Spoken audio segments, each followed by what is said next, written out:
What's up, Skibbity Sigma Riddlers? Today's lesson is in Newton's 3 laws of motion. That's pretty good. All right, so in this video, we're going to be going over Newton's 3 laws of motion. When you're looking at your notes, this box right here in the darkest box is going to be your overall topic. Our topic for this video is going to be Newton's 3 laws of motion. And this breaks into 2 categories. We're going to be looking at forces, external forces acting on one object, and then we'll be looking at forces between 2 objects. So when we're looking at forces acting on one object, we have 2 laws that describe external forces acting on one object. We have the first law of inertia, and we're going to have the second law of acceleration. Now, the first law tells us that the only way an object can change its motion is by an unbalanced force acting on it. Keyword being unbalanced right here. If our forces are balanced, we will not change our motion, but the minute we get an unbalanced force, that we will get a change in its motion. And this change includes speeding up, slowing down, or changing direction. And if you remember, whenever we say an object is slowing down, it's speeding up, or it's changing direction, that's a change in its velocity, which means we have acceleration. When forces are not balanced, things accelerate. This is a way to summarize this entire law. It tells us that when forces are not balanced, things accelerate. And mathematically, we can write it out like this. If we add up all of our forces, if they do not equal 0, we get acceleration. So adding up the forces cannot equal 0 for acceleration. Now we can actually visualize this. I have a box that has a mass of 50 kilograms. I have a dummy that I could apply a force to this box. Remember, we're looking at forces on one object. So my object is this box. The first law tells me that if I have an unbalanced force, it's going to change its motion. Right now, its motion is no motion, which is a state of motion. And it's not going to change what it's doing unless we have an unbalanced force. Remember, we're going to add up these forces. Now, what I could do is I could start to apply a force. And I just applied a force of 50 newtons. My man right here is applying a force of 50 newtons. But the ground is also an external force to this box. These are 2 things outside of my box that are pushing on my box. This dummy is pushing to the right with 50 newtons. Friction from the ground is pushing to the left at 50 newtons. If I add those 2 together, I get a sum of 0. And if my forces do not equal 0, I get acceleration. My forces do equal 0 here, so I get no acceleration. There's no change in this motion. Now I could increase the force, and it is still balanced. I'm applying 100 newtons of force, and I have the ground applying 100 newtons of force in the opposite direction. I add those 2 together. I get a sum of the forces of 0 and no acceleration. The motion of this box is still not going to change. Okay, so if I keep adding, remember, we're only looking at this one object. All I'm looking at is the box, and what are the things outside of that box that are pushing or pulling on it. If I increase the force, now I'm applying a force of 150. The friction is 92. If I add these 2 together, I no longer get a sum of 0. I get a sum of 58 newtons, which results in an acceleration. Now, if I stop pushing on this, let's say I get rid of the friction, and then I have my guy stop pushing on it. Now, my box is in motion. Newton's first law tells us it's just not going to change its motion. So if we're taking a look at the speed of our object, it's moving at 25.8 meters per second. But there are no external forces. There's no external unbalanced force acting on it. We still have gravity pulling down. We still have the normal force pushing up, but those 2 are balanced. If we add them together, it equals 0, meaning we're getting no change in our motion. My speed is constantly 25.8. It's constantly moving to the right. It's not changing direction. It's not speeding up or slowing down. And that is an example of Newton's first law.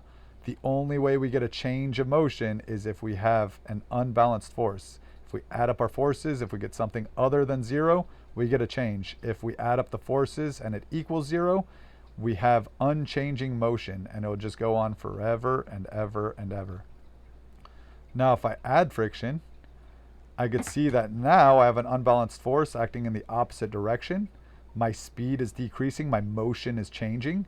And once something stops moving, it's no longer going to be rubbing into the ground, meaning there will no longer be that force of friction.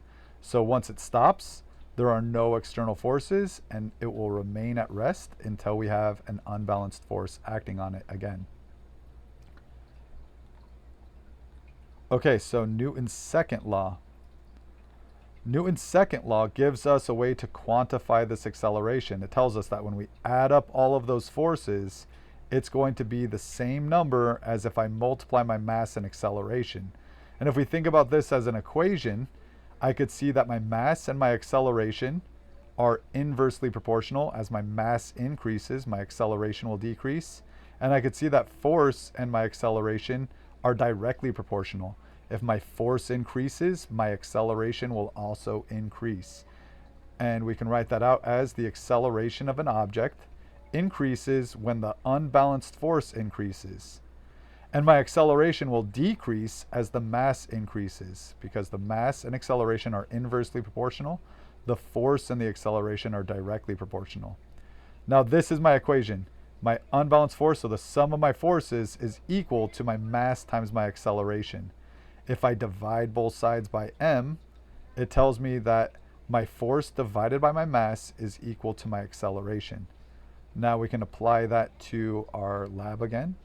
I can get rid of my friction. I could see what my mass value is.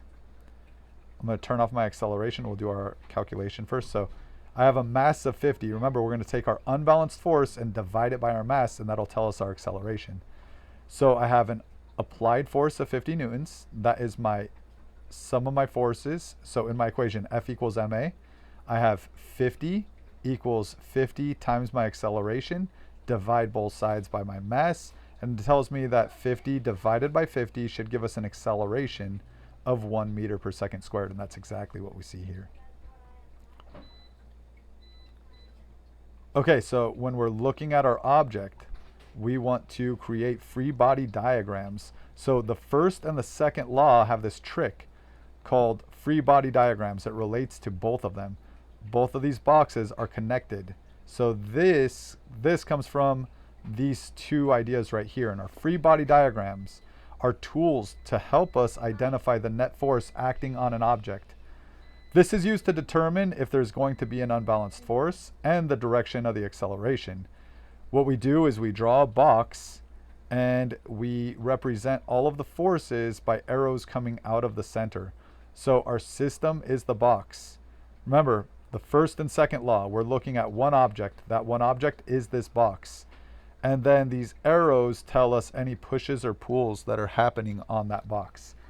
So if I wanted to make a free body diagram for what we just did, I would have the crate, and my crate has a mass of 50 kilograms. And then when I'm looking at the forces, I know that gravity is going to be pulling this down. My normal force is going to be pushing upwards. That's the force from the ground pushing up on my box. Remember, anything outside of my box pushing on it has to have a force vector. So the ground pushing up on my box to keep it from falling through the ground is going to be a force acting upwards. Gravity is always pulling downwards. And in the top right hand corner, if I want to calculate what my gravitational force is, so what is the force from gravity? My weight force is going to be 9.8 is gravity multiplied with my mass, so this is going to be 50 times 9.8.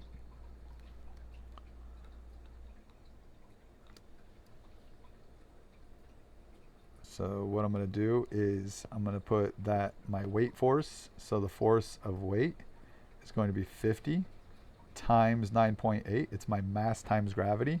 And I know that my normal force is balanced out, which is going to be 50 times 9.8. And then I have the applied force where I had 50 newtons pointing to the right. And the way that we can do free body diagrams, the reason they're useful is I can see that this force and this force are going to cancel each other out. I have a net force of 50, and the way I would write my equation is I have a force of 50 and that's equal to my mass times my acceleration.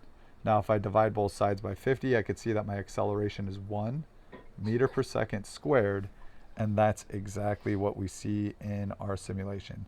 We saw that our acceleration was 1 meter per second squared based on our free body diagram. Okay, so the other category that we have, remember, laws 1 and 2 pertain to one object with external forces acting on it, meaning things outside of our object are pushing or pulling on it. Now, the other category that we have is forces acting between two objects. And Newton describes the forces acting between two objects as action and reaction pairs. And what it tells us is forces cannot exist on their own. If you push on something, that thing pushes back on you just as hard, but in the opposite direction. This is true for all forces. And the way that Newton writes this out is for every action, there is an equal and opposite reaction. So I can draw a free body diagram for my person, and I could draw a free body diagram for my box. Now, both of these are going to have, we're only concerned with the force from my box on my person and on my person from my box. So just to clarify this is the guy. Typically, anything we're doing a free body diagram on, we're going to do it with boxes, but just to make this clear, this is saying that when the guy pushed on the box with 50 newtons of force, that the box is also pushing back on the guy with 50 newtons of force. And the reason that the guy didn't start accelerating is because the frictional force was stronger on the person. We could also look at a guy sitting in a chair.